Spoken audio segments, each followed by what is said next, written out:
Welcome to Season 5 of eCommerce Fastlane. This podcast helps resilient entrepreneurs, marketers, and founders to accelerate growth and thrive with Shopify. And now on to episode 243. You're listening to eCommerce Fastlane, the podcast show to help you build, manage, grow, and scale a successful and thriving company, powered by Shopify. Listen to real conversations with partners and subject matter experts as they share proven practical strategies, platforms, and the best Shopify apps to help you accelerate your business. The time is now for you to improve efficiencies, grow revenue, profit, and lifetime customer loyalty. Please welcome your host, startup founder, and strategic advisor, Steve Hutt. Before today's episode, I have a question for you. How many marketing experiments have you done in the last 4 weeks? How about in the last year? Now look, if you're doing 7 or 8 figures in revenue on your website or more, and you're not doing conversion optimization, you're leaving a ton of cash on the table. You won't scale to the next level, and you're going to get your lunch eaten by the competition over the next 12 months. Now, our sponsor, Conversion Fanatics, runs thousands of experiments each year for clients like Clorox, Burt's Bees, NBC Sports. I have a whole list here. Golf Channel, HarperCollins, ClickFunnels. I can rattle off a ton. There's an incredible amount of brands, including Shopify brands, that they run these experiments on.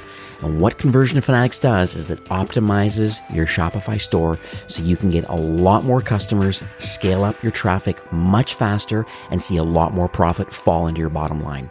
And they make it easy, and they handle everything.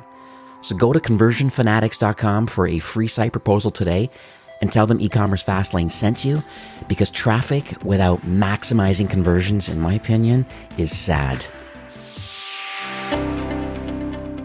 Well, hey there, it's Steve Hutt, and welcome back to Season 5 of eCommerce Fastlane. Whether this is your first time listening or you're a weekly subscriber, I seriously appreciate your taking time today and listening to the show. I know there's plenty of podcast choices kind of out there in e-commerce and direct-to-consumer marketing, and the fact that you're here today really does mean the world to me, and I definitely to my featured guests today. And if this is your first time listening, we're an e-commerce show. We have honest and transparent conversations about building and thriving with your store powered by Shopify or Shopify Plus.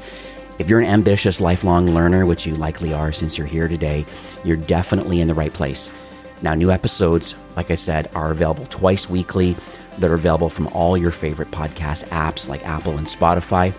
I highly recommend that you click through to the show notes for today's episode. It's at ecommercefastlane.com, and there you'll have the show transcript, the links, and all the resources and things that we mentioned today. Now, on my episode for today, I'm excited to actually have 2 guests. Very rare, but it's actually awesome. It's Paul Rogers and Josh Duggan, who are from a company called Vervaunt. They're an agency partner, and Paul is the managing director of Vervaunt, and he's joined by his business partner, Josh. Just as a side note, Vervaunt is an award-winning paid media agency and an e-commerce consultancy, and they work with a number of incredible Shopify brands to really help them grow and scale. So hello, Paul and Josh. Welcome to eCommerce Fastlane. Hi. Yeah, nice to be on. Yeah, we're really excited to join you. Yeah, thanks for having us, Steve. My pleasure.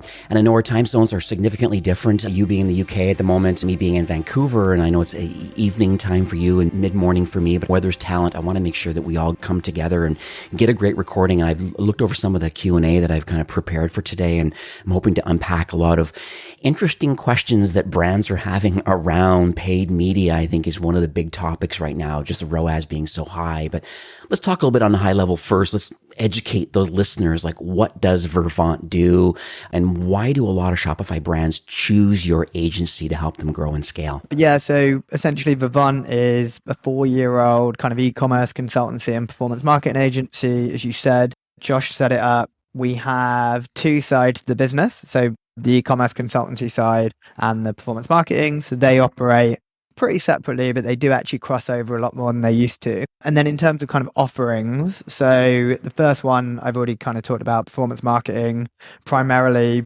paid search and paid social. We have a big focus on creative and testing and on-site experience. So, there's a lot of agencies that have that as well, but we'll come on to why we're slightly different. And then my side, which is the e-commerce consultancy side, is focused on 3 key areas.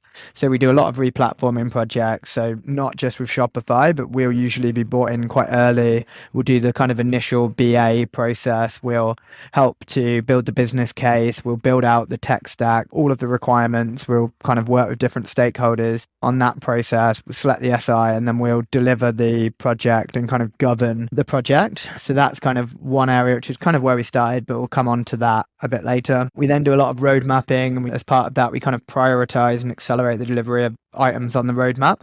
So we don't actually do any development work, but we do kind of all of the BA work associated with that. We scope everything out. We do quite often a lot of the solution architecting around that. And then we'll work with one of the Shopify partners or different platform agency to deliver. And then we do a lot of strategy work as well. So slightly higher level, we'll work with more senior stakeholders, and we'll kind of support in prioritizing investments and budgeting and building teams, all of that kind of stuff. Just like from a creds perspective, so we're the highest level of Google partner and the highest level of Facebook partner. I guess just in terms of like our focus, we only work with e-commerce brands, and we typically work with both a mixture of established brands, and so like Joseph, Molton Brown, Stussy, many others, but we also work with a number of kind of like fast growing D2C e-commerce only clients. So yeah, hopefully we can kind of like give some good context and value in the podcast. Beautiful. Well, thank you both for sharing kind of what you do, because I think when you say the word, marketing agency, and it turns out that you're much more depth than just that. And we talk about just, the acquisition side, but then the business kind of operations side of kind of understanding the business and really getting involved in unpacking how the business can actually operate and how it can improve itself. I think the more brands you work with, you're able to leverage a lot of that knowledge and that power and pass it down to the next brands that you start to work with. One thing I want to mention before we kind of go on to my next question, I want to give you a big shout out and congrats on winning the kind of e-commerce agency of the year award for 2021. What does that mean to you and the team to kind of get this kind of public recognition? Yeah, it's great, to be honest. It's just really nice to win those kind of awards. Historically, to be perfectly honest, I didn't love awards, and I didn't really think too much of them. Yeah, it's just good recognition, isn't it, really? And yeah, both sides of the business contributed. I think a lot of it was around, how we've serviced clients, something else. So yeah, we love it. Mm-hmm. So what do you specifically believe are some of the reasons why you were nominated and then subsequently won? Because I'm sure there's some variables and a bunch of people in a pool, but then, the cream kind of rises to the top. And so what do you think kind of, the judges in the end have chosen Vervaunt as the winner? I mean, the team's a big one. We've got a really strong team, and I think we've grown quite quickly over the last 18 months, but I think one of the things we've done is kind of invest in good people and also kind of nurtured good talent. So I think that's a big part of it. I think we're quite unique as well. So you talked about it a second ago, but the consultancy side is kind of pure consultancy, which is still quite rare these days. And then, the paid side as well. I think we're quite unique in kind of how we're working with different clients. I guess globally, advertisers are moving towards automation, and we're relying more on the Facebook and Google platforms and kind of like any other platform out there. A big focus for us has been adding much more value beyond just kind of like day-to-day optimization. So all of our team are able to kind of like go into a CRM system. They can kind of like look at customer data. They can look at trends, and they can adapt marketing strategy. Off the back of it, we all look into kind of like lifetime value. A big focus of the agency is how we can scale brands internationally. So we have a big focus within the team in terms of, kind of like what payment gateways are needed per market and just being much more technical. So as an agency, we're, very focused on aspects of e-commerce beyond just paid media. I think we had a couple of specific award entries with Pangaea and a couple of clients that grew quite quickly. Yeah, I think just for us, we've just got a big focus beyond just paid, which is quite useful. That's lovely. So let's talk a little bit about the origin story. I'm always fascinated why people build what they build or how they come together. In some cases, it's a SaaS product. Sometimes in your particular case, it's more of a consultancy / kind of pure play kind of marketing, kind of direct to consumer opportunities. And so how did all the pieces come together for the founding team, both you and Josh? Where did the desire, where did the expertise come from to want to build this agency? Yeah, so we kind of did it accidentally. So I was operating as an independent consultant to start off with, and I was working on a lot of replatforming projects, kind of on retainer with some e-commerce brands that were starting to take direct consumer seriously. And I was more focused on the kind of technology and roadmap side. And then Josh was my best friend. So we met in school basically like years and years ago. He was working for a large media agency on big clients, and I guess maybe he was questioning the service that was being delivered, everything else.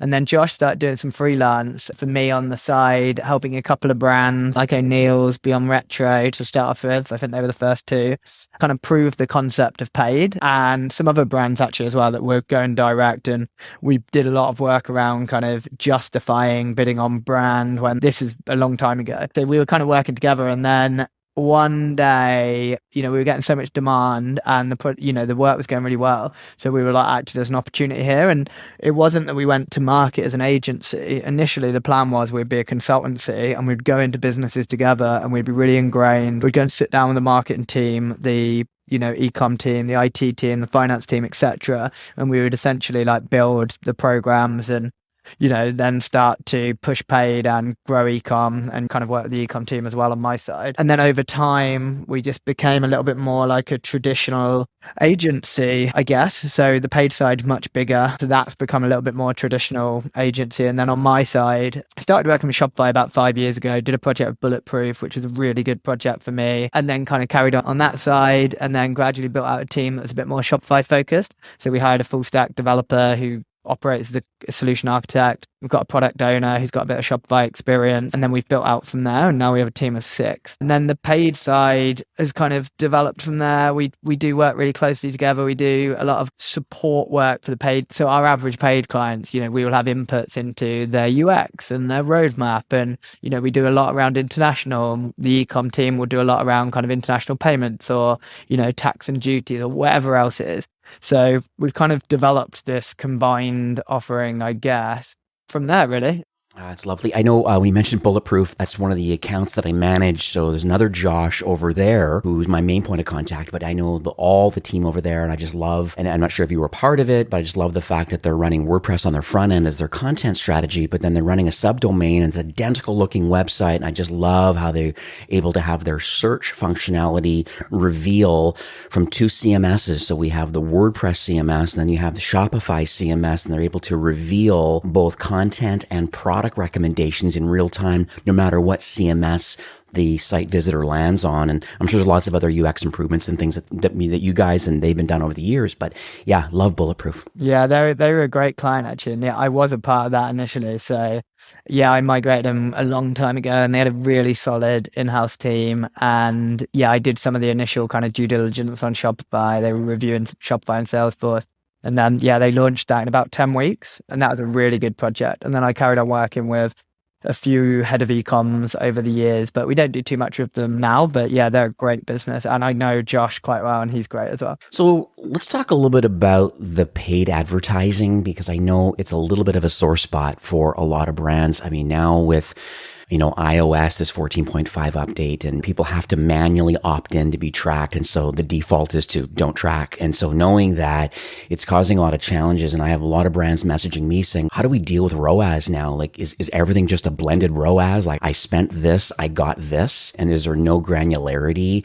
So there's lots of like kind of what if scenarios in this cookieless future and like all these crazy things that are going on in the world right now. GDPR, kind of where you're, CCPA, there's lots of stuff going on. So I know this is kind of a loaded question, but what are you seeing with the brands that you're currently working with right now around maybe allocating their spend, or are there any specific trends that you want to kind of share with our listeners today? Yeah, spot on. So I think that's a great question. And I guess just because I could obviously talk about this for hours, I try and focus on a few key areas. Yeah, a big one's obviously kind of like the privacy piece. So the iOS changes being a pretty big fundamental one. Obviously Safari going cookieless and Chrome planning to kind of like follow suit. So a big focus for all advertisers, which I'm sure kind of like a lot of listeners will be aware of, is essentially the importance of not necessarily just owned first party data, but really well managed data. So, really understanding your consumer behavior, kind of like what are the triggers for people to purchase, at what stage does kind of like the second purchase come into play,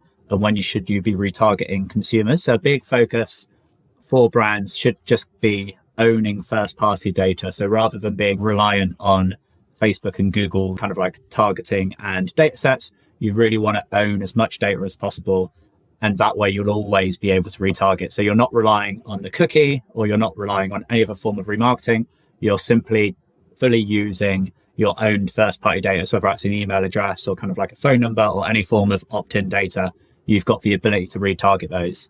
Yeah, a big focus obviously would be kind of like uploading CRM lists into Facebook and Google and just making sure that's possible. Just on the kind of like privacy piece as well. So Google have actually reflected Facebook's approach to measurement. So Facebook obviously introduced their conversions API and server-side tracking about 12 months ago now. So in response to kind of like the initial iOS changes, and Google have essentially followed suit. So a fundamental focus for all advertisers needs to be to get that server-side tracking set up. And essentially the most basic way to explain that would be, rather than monitoring the consumer with a cookie and then kind of like triggering that on the purchase confirmation page, what it does is it sends back the user data in a hashed way, and then it matches that to the ads what was served. So it just means that you don't need to be relying on any kind of cookies or anything which would no longer be tracked. You simply use your first party data and pass that back to the platform. So yeah, definitely making sure server-side tracking setup is fundamental. I think what's quite exciting, so a big change to Facebook has been moving away from like highly targeted campaigns. So historically, you would have multiple campaigns targeting different audiences, serving different creative. And I think the biggest change here is that the Facebook algorithm has just got so strong and is so effective that you're better off actually targeting a broad audience and allowing Facebook to identify the people most likely to buy. And what that's caused is like a big shift in conversations moving away from audiences. So we're not talking about audience 1 versus audience 2. We're now talking about the creative, and it's every brand's purpose should really be to understand what creative resonates with a broad audience. And it kind of follows like how marketing worked 10 years ago, you know, where you would run on TV, you would target broad audiences, you would A/B test creative. And I think that's a change which is kind of like slowly coming into play, but definitely something to be considering. And equally, something which I don't think is discussed enough within the paid landscape, but it's the customer experience. So making sure you're fundamentally testing landing pages, at least across different stages of the funnel. So if you've got a completely cold prospect, should they be taken through the brand story and kind of like introduction to the brand's purpose and ethos?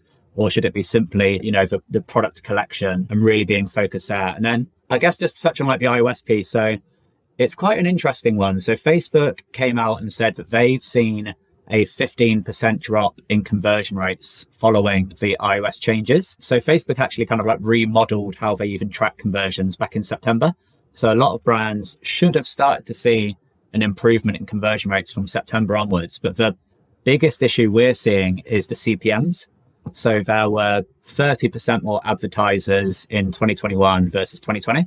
So Facebook's just becoming much more competitive. And I think with COVID and stores being closed and lockdown, many brands moved to advertising online. And for us as an agency, our biggest challenge is kind of tackling those higher CPMs. So for a lot of brands, we're paying, 50% more to serve an ad, whereas conversion rates dropped 15%. So the biggest consideration for us has actually been CPMs recently. So we've tried to deploy a lot of strategies to improve engagement rates, which essentially lower CPMs across the account. And I think Facebook's been brilliant as well in terms of introducing new things to support advertisers. So for any listeners who have not tested DABA, essentially it stands for Dynamic Ads for Broad Audiences.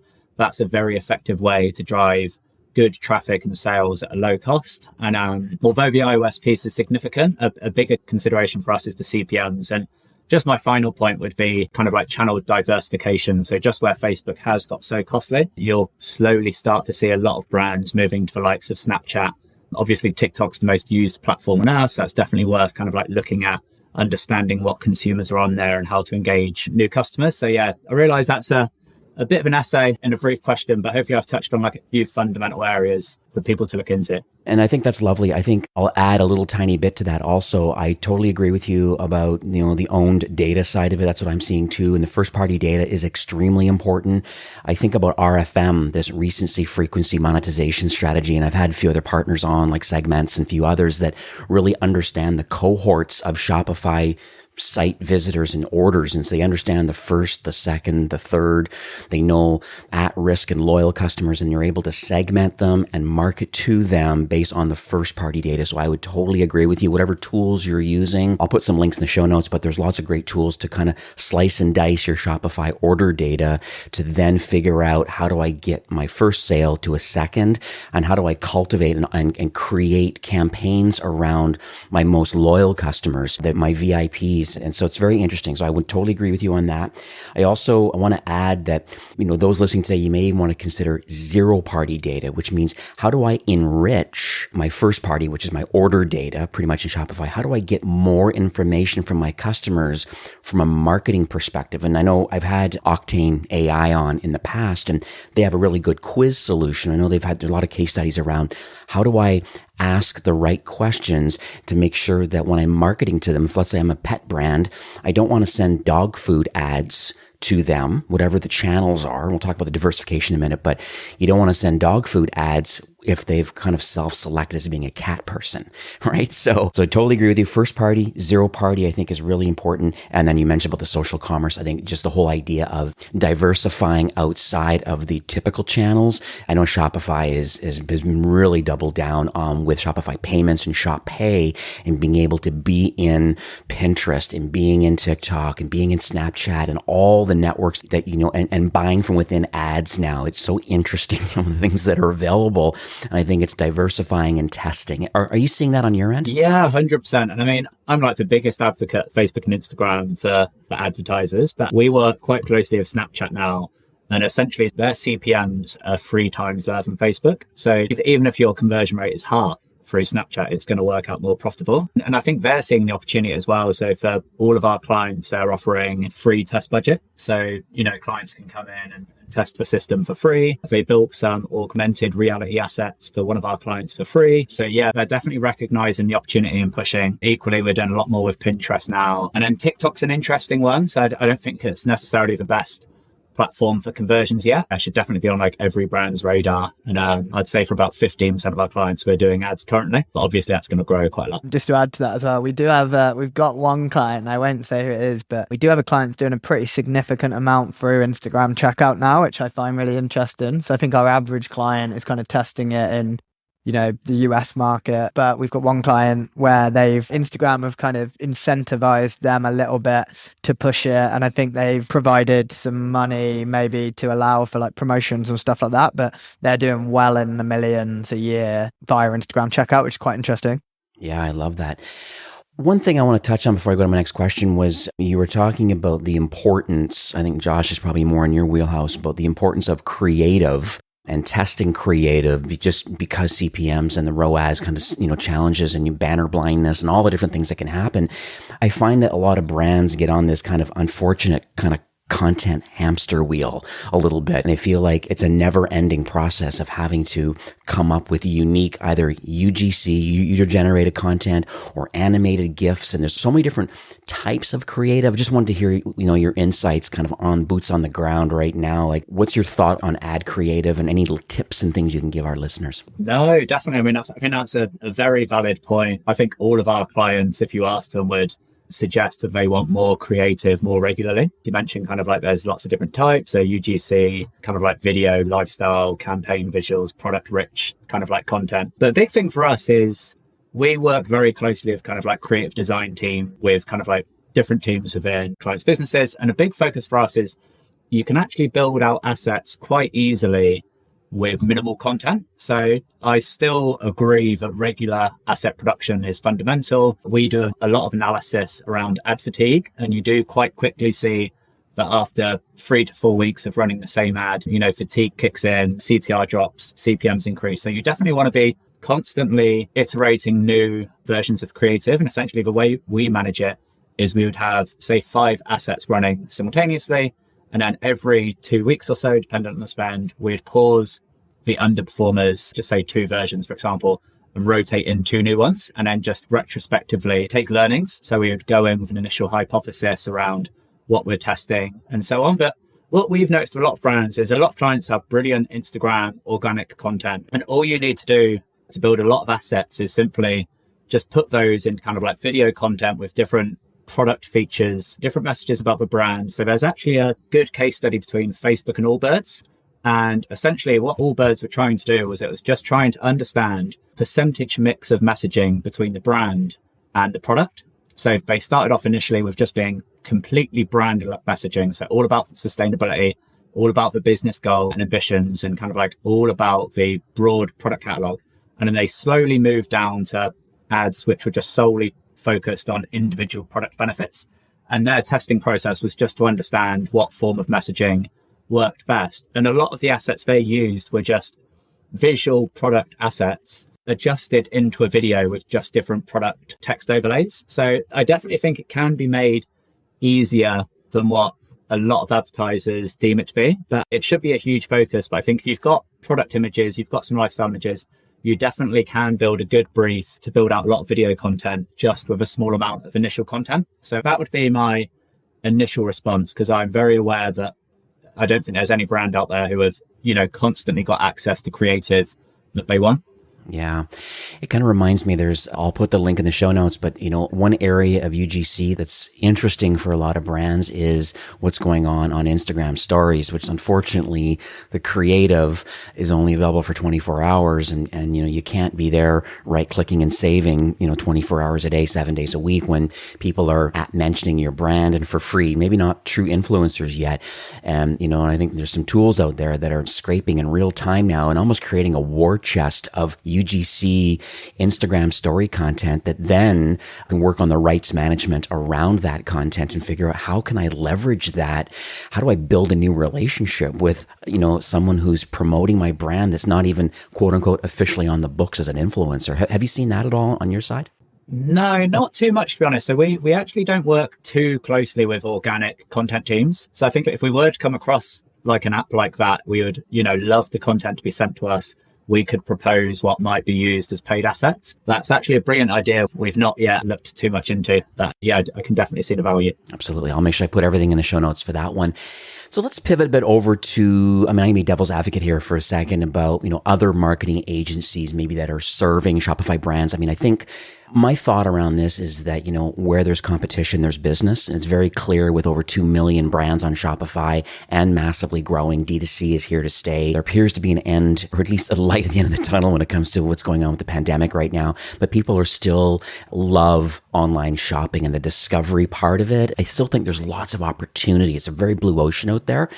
But if you do a quick Google search, or I'm sure you'll find some notable peers or, believed to be notable peers kind of that are helping Shopify brands to grow and scale. But with your awards and just like your whole mindset around, the consultancy and then the paid acquisition side, I just would like to understand a little bit about how you're, intentionally different from others in the Shopify ecosystem, even though you're serving potentially the same customers. We obviously try and focus on a couple of key differentiators. A big one for us, as Paul mentioned at the start, we never intended to form an agency. So initially our goal was to just be a real strategic consultancy.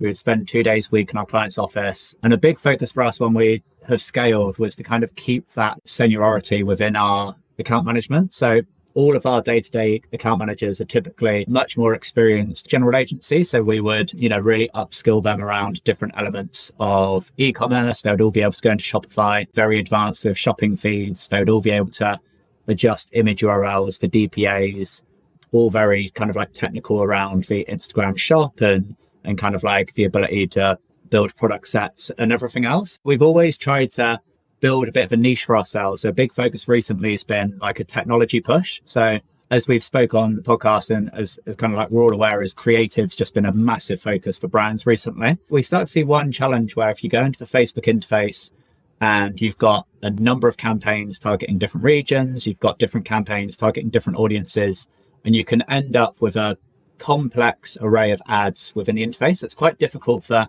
anyone to go in and quickly understand what ads are working well. So we pretty quickly built a creative reporting dashboard, which we share with clients. The team use it every day, and it gives us a real-time view of aggregated ad data. So rather than looking at kind of like the same ad in multiple instances within the interface, which is quite hard to analyze, it just gives you a single line view of each ad's performance. And then, you could filter by market, you could filter for prospecting.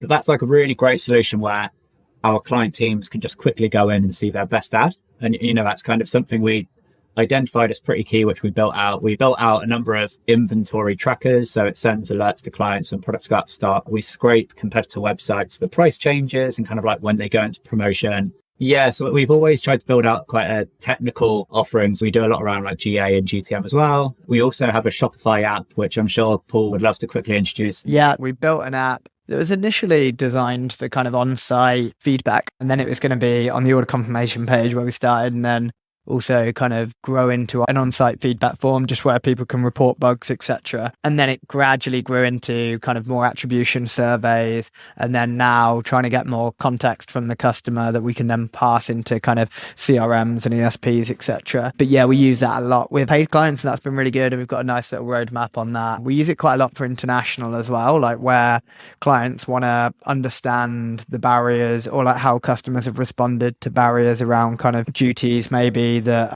they communicate with the customer through the checkout process or shipping timescales, all that kind of stuff. But yeah, that's been really good as well. I didn't realize this, so I'm actually in the Shopify App Store right now having a peek at it. So I would totally agree with the benefits. This is interesting where there's a rule-based post-purchase surveys, because I always recommend people at least, corroborate your ad spend on how did you hear about us? And then maybe a follow-up question. Oh, it was podcast? Oh, which podcast? Or, and so at least it helps corroborate some of your ad spend opportunities. But then I think there's other creative ways of having exit intent surveys and stuff. It looks like you have NPS scores and bugs and attribution things and UX feedback. There's a lot of things that I see this tool can do that I had no idea. So congrats on that. And so I want to pivot a bit over to a story. I think it's so interesting to me. There's this education process and almost inspiration that comes around stories. And I've had a chance to kind of go to Vervaunt's website and have a look, and you have quite a few case studies. Obviously, Bulletproof is one of my brands, but there's so many others, and I hopefully don't put you on the spot here, but it'd be great if you could maybe share maybe a few stories of some, recent Shopify brands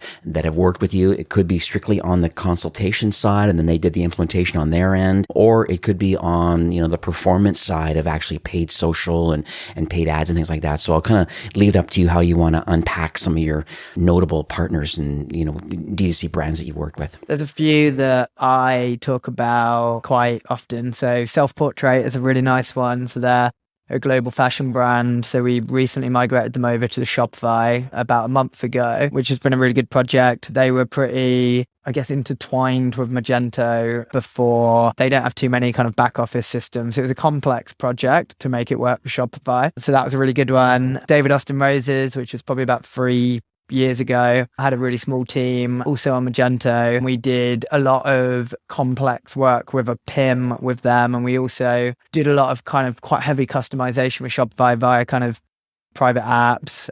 We built like a kind of fake parent-child relationship to handle some complexity around their catalog. So that was a really good one. And then Totem's one that I personally really like just because it's a really good brand experience. And at the time when we were reviewing the platforms, one of the concerns from their internal team was around Shopify being able to kind of, deliver on that kind of unique brand experience. And this is pre 2.0 as well. And it's a really good site. We did that with We Make Websites. But Bremont's another one actually that we've launched fairly recently. That's really good. A story we kind of like often reference back to is Pangaea. So they essentially were kind of like a relatively small client around 2.5 years ago. They're now one of our biggest brands. They're kind of like our biggest spender in the paid media space. And with those, we've basically worked very aggressively to target new customers. So we worked quite closely on customer acquisition costs and lifetime value to really use a new way of measurement. We rolled out some really cool tactics. So we would serve the equivalent of organic content to existing customers. So we would get a lot of engagement, a lot of comments. We would ask what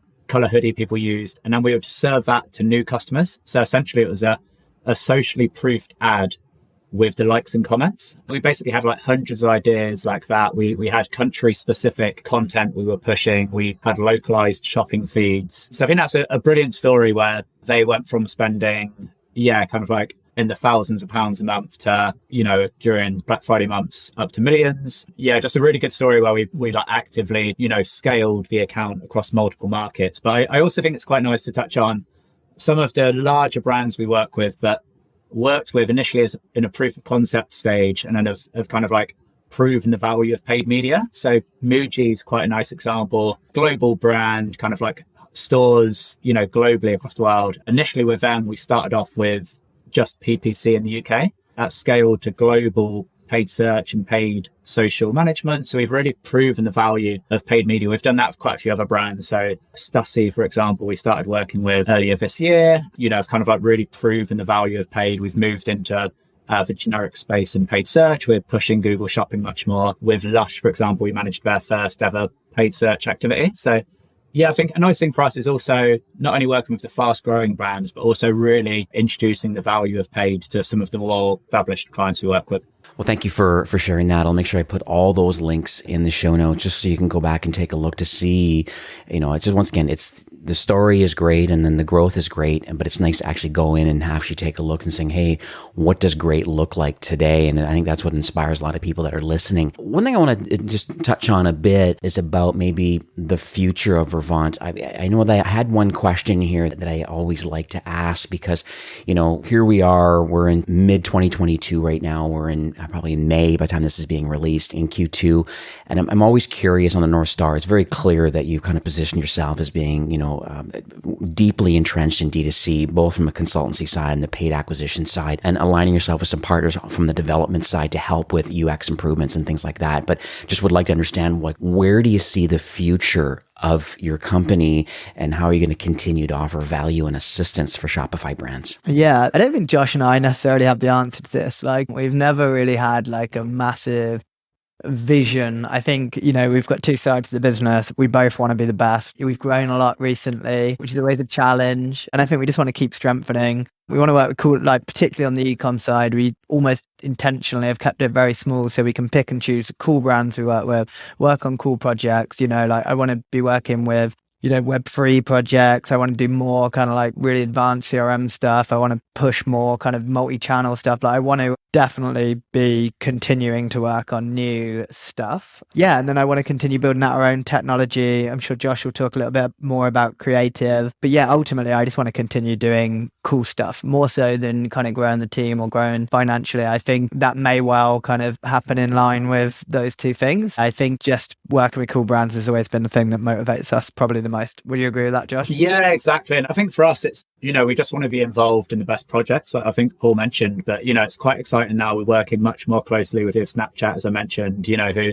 we had kind of wrote off a couple of years ago when performance wasn't there. But yeah, definitely a big opportunity for us to introduce new channels to clients, to diversify in some areas. So a big focus for us is, just what we spoke so much about creative, where we're actively hiring for someone to kind of like own our creative offering. And I think a lot of that role will just be added value to existing clients. So just making those small tweaks to creative, what I mentioned. So just making slight adjustments to allow us to test and to iterate and, build out creatives. I think that would be a big focus for us. But yeah, we're just very much, as Paul mentioned, we're not kind of like led by financials. We just want to make sure we're, building a good brand. All clients, really respect us and appreciate working with us. So that's kind of our overall goal. Beautiful. And Josh, I had a quick peek to see that tool that does UGC scraping from Instagram stories, and it was episode 226. I'll put it in the show notes. The company is called archive.com, and Paul Benny-Jerry is the co-founder and CEO of that company. So archive.com, have a peek at that. Really neat solution that just runs full time. Once again, it just gives you a war chest of UGC content based on hashtags and other different mentions and things. Some known people and some unknown people. And then the rights management around that content and how you can repurpose it into social ads and things like that. I know it's not necessarily in your wheelhouse, but it's an interesting way to potentially expand your creative mix through UGC. So that sounds brilliant, to be honest. As I mentioned, I think all of our clients would appreciate the ability to source more content. This is just going to be providing, UGC creative, which we can just flick through and reach out to anyone relevant. Josh, we do work of a few other companies with some of our clients that I think probably I work with more than you, but some of our clients are doing similar things with UGC, but more of like QRelate and some of those companies. And then they're just trying. I think this is probably more designed to do it at scale and download the assets and stuff like that. Yeah, and it gives you a war chest. And I think part of their deal is that I know this is more about you guys, but it's an interesting topic about, just creative and that hamster wheel we talked about. And just another way of, you're right, they call it a war chest of potential UGC content. And some can go on PDP pages. Some could go into social ads. There's lots of different ways. And then, even worst case scenario, or better case, I guess, is learning who's actually loving your brand. And because you'd be really surprised. It's not just the influencers that are being paid with product or some kind of campaigns. They just generally love the product and they just want to get their 15 minutes of fame.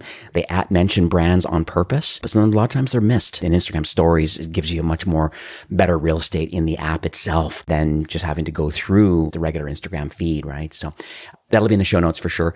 Before we kind of lead off for the rest of this episode, I just would like to know, where should we send people? So we understand what you do. Is there any place particular that they should go? I guess Vervaunt.com would be number one. Is there anything else you'd like to share?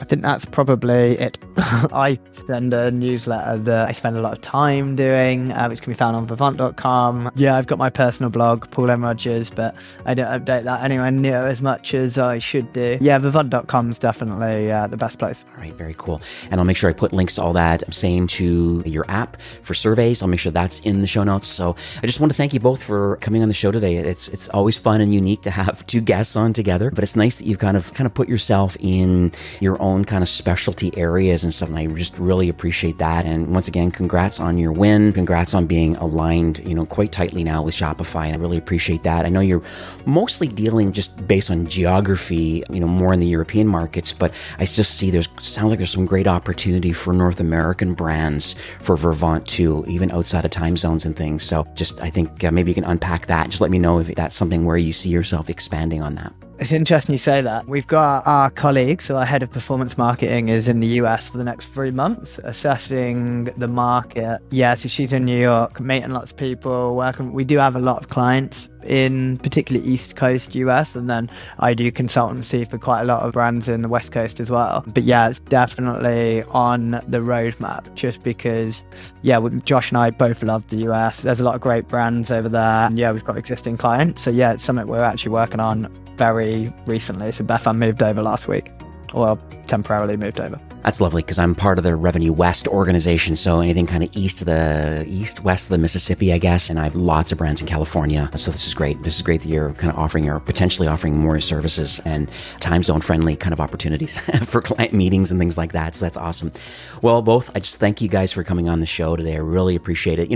One thing that I know this, but Shopify has a mission, and it really is to make commerce better for everyone. And it's, very clear based on this kind of conversation today. You guys really are in tight alignment with wanting to help Shopify brands in a lot of areas, efficiencies and revenue and lifetime value, and all through either consultancy or through, acquisition strategies and performance marketing. I just really appreciate that. And thanks for sharing your knowledge and your vision, and just, I guess, at the end of the day, just giving back to the Shopify ecosystem.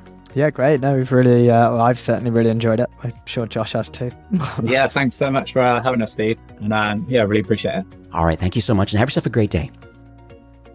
Today's episode was brought to you by Conversion Fanatics. If you're doing 7 or 8 figures or more on your Shopify store and you're not doing conversion optimization, you're definitely leaving cash on the table. Now, the team at Conversion Fanatics, as I mentioned, runs thousands of site experiments every year for clients like Clorox, Burt's Bees, NBC Sports, and so many more. They optimize your site so you can get a lot more customers, scale up your traffic faster, and see a lot more profit.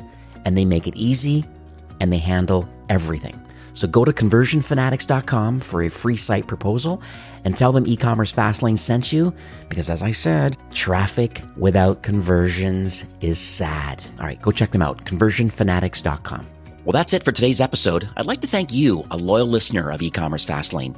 It's my hope that this podcast is offering you a ton of value through growth strategies, tactics, and exclusive insider tips on the best Shopify apps and marketing platforms, all with my personal goal to help you build, launch, grow, and scale with Shopify.